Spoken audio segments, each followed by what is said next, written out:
gosh, of course. How can you get better than that? My dream workplace, actually. This is another Christmas book that just came out. I think that it's a sign and this is gonna be the best TBR of the year. Our last TBR of the year. Oh my gosh, that's crazy.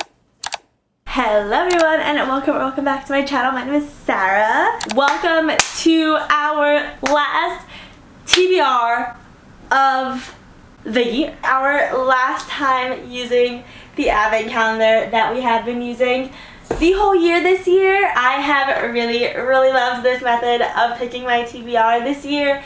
It was just been so much fun and more interactive. I'm already like brainstorming ideas for what to do for 2025, what we'll pick our TBR for 2025, and I have some ideas, but I will definitely miss our advent calendar and our random number generator and our TBR prompts because this was just so much fun and it just made picking my TBR so much more exciting and I was looking forward to it every month. We have to think of something good to top this because I really liked this. But if this is your first video that you're watching of me doing this TBR, hi! Basically what we do is we use my phone and we go on a random number generator wheel, and then whatever number comes up is the drawer that we pull out, and inside each drawer are book titles and TBR prompts. And I did replace fully our TBR prompts and our books from last month to this month. So last month we did books that were on my 2024 TBR because I have not been sticking to that at all, really, and I really wanted to achieve that. That was one of only really like 3 goals that I have for 2024 is to read those 24 books. And since we were in the last month and I still have like at least 15 books to read from that list, we're not gonna make it, so I'm accepting it.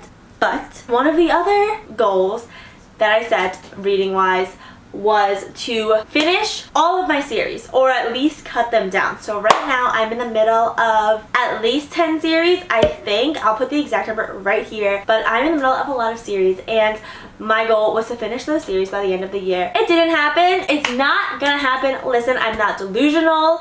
I'm not gonna finish 10 series with multiple books in each series by the end of this year in 1 month. Figured I could at least finish some, cut down that number to maybe like 5 to like 7 series going into 2025 that I'm in the middle of. Could you imagine how amazing that would feel?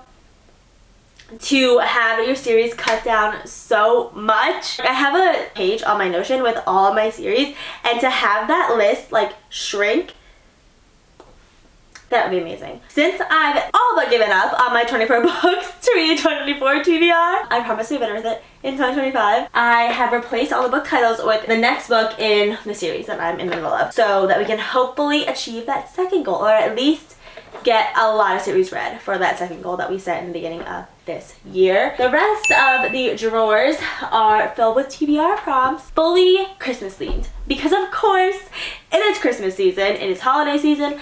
We are doing BOOKMAS from the 12th to the 23rd, I think those are the dates, but we're trying to post a video every day for 12 days. Wanted to have a lot of books on my TBR that I can read for those videos. So there are lots of Christmas TBR prompts in here, and also, you know, series prompts. I am excited to see what we get. I hope it's gonna be good. As usual, we are going to be picking 8 drawers for our TBR. Also, elephant in the room, yes, I got a new shelf. I actually got 3 new shelves. You can't see the shelves that are over here. That video is coming in BOOKMAS, where I'll show you my complete new setup of my library room. I'm obsessed with it. I think it looks so good, and you'll be seeing that in a BOOKMAS video. Because I decided I was in my Billy bookshelf era. These are Billy bookshelves. I got 3 of them. One's gonna be a display cabinet with glass doors. It looks really cool. I did reorganize my books. You'll see it all in that video. Our December TBR, our last monthly TBR of 2024. That's so insane to me. I still can't get over it. I'm scared, but I'm very excited for all the Christmassy books that we are going to be reading in December. So our first number is 1. Okay, that, I'm not gonna lie, hardly ever happens. I feel like we usually pick the second and the third drawers. We have drawer number 1. Oh my gosh, gosh, of course. We chose the Christmas murder game. This is, of course, the first book we picked. It's one that I don't have on my physical TBR. Like I said, as I was filling these drawers, I also added some Christmas books, and I just searched on Goodreads like some Christmas books that looked good, and the Christmas murder game was one of them. I do not have the physical copy, but I'm gonna buy it, and I added it in here. It is like the only mystery thriller that are in these shelves, but it looked so interesting. 12 clues, 12 keys, 12 days of Christmas. But how many will die before 12th night? Agatha Christie meets Clue in this delightful, tense manor house murder mystery. Doesn't that just seem so much fun? I loved Agatha Christie. I actually have her book, And Then There Were None, here because I loved reading it in high school, and I love playing Clue, and it's also Christmassy. Like, how can you get better than that? I'm very excited for that one. I love a good murder mystery. I feel like if this was a movie, I would watch it immediately. I love watching murder mystery movies. I love reading murder mystery books. I just feel like they're so fast paced and keep me invested. I was so excited when I found that there was a Christmas themed one. It seems like your classic like whodunit mystery where it takes place in a Christmas manor. Everyone comes together for 12 nights of Christmas, and then people keep dying. Like, and then there were none. And that just sounds so entertaining. That is gonna be our first book on our December TBR. It's crazy to me that the first book we picked, I know hardly anything about besides the title. And I don't have it on my physical TBR. So, sorry about that. Hopefully our next books we will actually have on our physical TBR. I feel like the rest of these we do have on our physical TBR. So, let's hope. Our next book is 18. Number 18, Little Bird. I did just turn my ring light down because it was blinding me.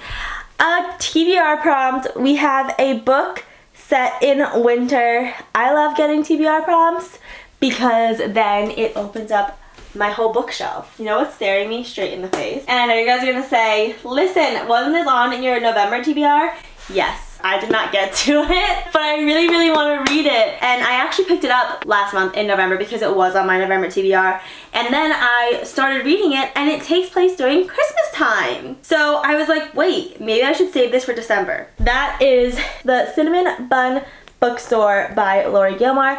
This is the second book in the Dream Harbor series. I read The Pumpkin Spice Cafe, and I have The Christmas Tree Farm right here. It is basically Stars Hollow type small town romance where each book follows a different character that you meet in the first book, and it's a different romance, different trope, you know, one of those cozy small town romance reads. And I really did like the Pumpkin Spice Cafe. I liked the way that Lori Gilmore wrote. She completely modeled it after Stars Hollow from Gilmore Girls, and that is like such a fun fall winter show. So I picked this book up immediately when I heard that. Hazel and Noah. Hazel owns the Cinnamon Bun Bookstore, and Noah is a fisherman. Like, the Cinnamon Bun Bookstore, like, I'm picturing, like, a bookstore that always smells like cinnamon buns.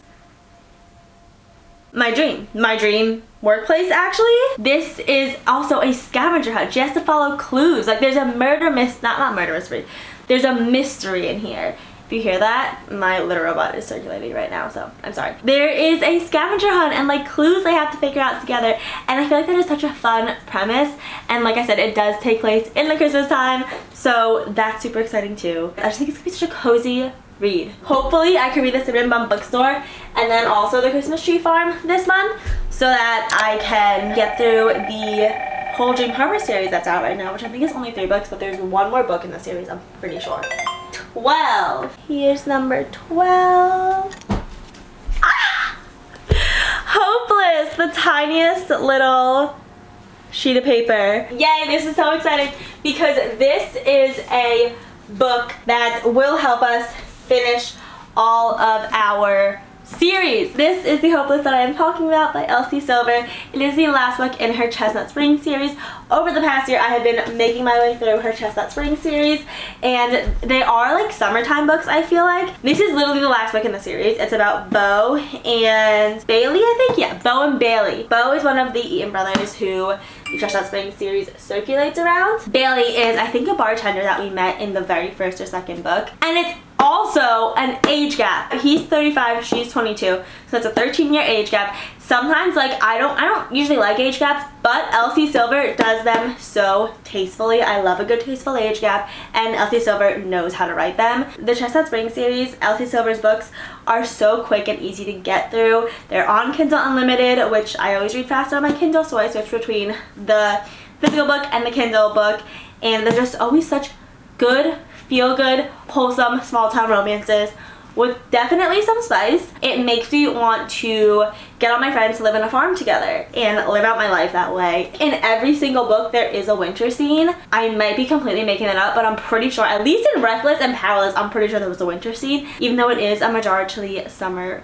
series. And then we'll be finished with the Chestnut Spring series for 2025, and we will be able to move on to the Wild Love series and also her Gold Rush Ranch series. We are going to add that to our TBR. Elsie Silver is like one of my must-buy authors. Like, if she puts out a new book, I buy it immediately because I just know that her writing is going to be so good. So, alright, number 2, fourth book on our TBR. Ooh! Okay, yay, Ruin and Rising. Okay, so this is like a yay and also a nay. Let me explain. Ruin and Rising will also complete a series that I've been reading in 2024 for me, which is a yay, because then I'll be getting through my series, which was my goal in the beginning of this video I told you about. But it's also the last book in the Shadow and Bone trilogy. And if you watched my wrap-up, my November-October wrap-up, I'm not loving the way the storyline is taking. The second book took me a month to 2 months to get through, and I ended up listening to half of it on audiobook because I just could not convince myself to read it. There is something that they can do in this book that will redeem the series for me, and I'm really, really, really hoping that they do that because I had such high hopes for this series. It is a Netflix series. I've been wanting to watch the Netflix series, but I've been trying to get to the end of the trilogy first, and it's just hard for me to get through when I don't agree with the main character's choices in the second book. Hopefully, this book redeems themselves. Basically, the Shadowhunter series is all part of the Grishaverse, and our main character, Alina, finds out she's a Grisha in the first book, and she has this really rare power that a lot of the world needs to basically save them. She was learning how to use her powers and sort of deciding who to align herself with, because, you know, the bad guys want her and the good guys want her and the morally gray people want her as well, so it's her sort of like weighing all her options. There is a bit of a romance in this, but it's a young adult dystopian series, so it's not a lot. I frankly don't really care about the romance. I like the magic system. I think it's interesting the way they set up the Grishaverse. It is a massive universe. It's also the Six of Crows duology, and there's one more duology that is in the Grishaverse out right now as well. So yeah, we are gonna add this book. This obviously will bring it to a conclusion. In the last book, things were building up and building up. You could tell that there was gonna be a big confrontation at the end in the third book. Hopefully they do that well. I am like really hoping that this book redeems itself for me. Everyone loves the series, and I just wish, like the TV series, and I just wish that I love the trilogy. So hopefully we will. Okay, fifth book. No, not fifth book. Fourth book. No, we're missing one. Okay, it is the fifth book. The fifth book is 15. My December Darling. This is another Christmas book that just came out. I don't have the physical copy yet, but I did just order it. It is by Lauren Asher. If you saw my top book recs of all time video, she's one of my like must-buy authors. She wrote Dreamland Billionaire series, and she wrote the Dirty Air series, and she also wrote the Love, like the Wisteria Lake Love Redesigned series. And this is her Christmas book that she put out, and it's My December Darling, a small town Christmas novella. So this is a novella. So cute. Like the cover is like a gingerbread house. A romance about Catalina and Luke. So it's a dual point of view. So I'm just gonna read you the tropes because it is a novella and I don't want to read the summary. So I'm like going in blind to the little Christmas novellas because then it's a surprise to me. The tropes are nurse and doctor, so workplace romance. Small town Lake Wisteria, where the Love Redesigned series takes place. Home for the holidays, cinnamon roll hero.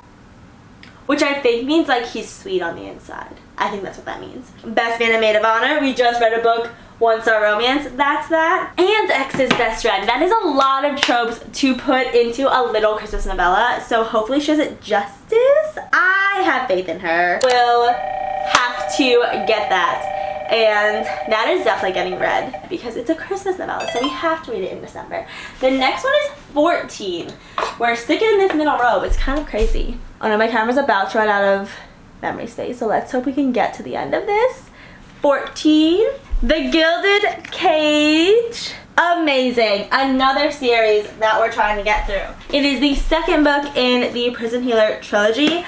I read the Prison Healer 1, actually in a video. I'm pretty sure it's in a video. It did end on a crazy cliffhanger, so I've been wanting to pick up the second book, but it is a bit of a dense book. I think I have to like really pay attention to get back into this world and understand the politics of this world. It is interesting. It's like a dark fantasy, I think I would call it. I'm not gonna say too much about this book because it's the second book in the series, but the Prison Healer trilogy is about Kiva, who is basically the healer in a death prison, where basically in this world, people that come to this death prison basically die here. They come to this prison and they work them basically to death. It's kind of a sad premise. She has been here at this death prison since she was young. And then in the first book, the queen comes to the prison because there's these trials that she has to do, but the queen falls ill, so Kiva decides to do them for her because I think if she wins the trials, she can get out of the prison. So I think that's the whole premise behind the first book. It's an interesting plot, it's an interesting storyline. Like, I really want to know how they're gonna open this book. Like, it'd be so interesting to see. And it will get us closer to finishing our series, so I'm excited for that too. 2 more books to pick for our December TBR. I feel good about the fact that we might be finishing some series this month. That makes my OCD heart happy.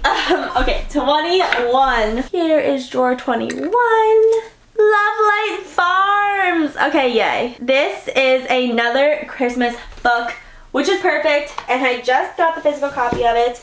It's by BK Borison. This series is like, I think there's 4 books and they each take place in a different season. It actually was super popular last year, but I never got around to reading it, so I decided I would pick it up this year to read. It is basically about 2 best friends who fake date each other, and it's a romantic comedy. So it takes place on a Christmas tree farm, which is the Christmas setting behind it. And Stella, the girl main character, owns it. She enters into this competition to win $100,000, and she thinks it'll save the Christmas tree farm. Her and her best friend.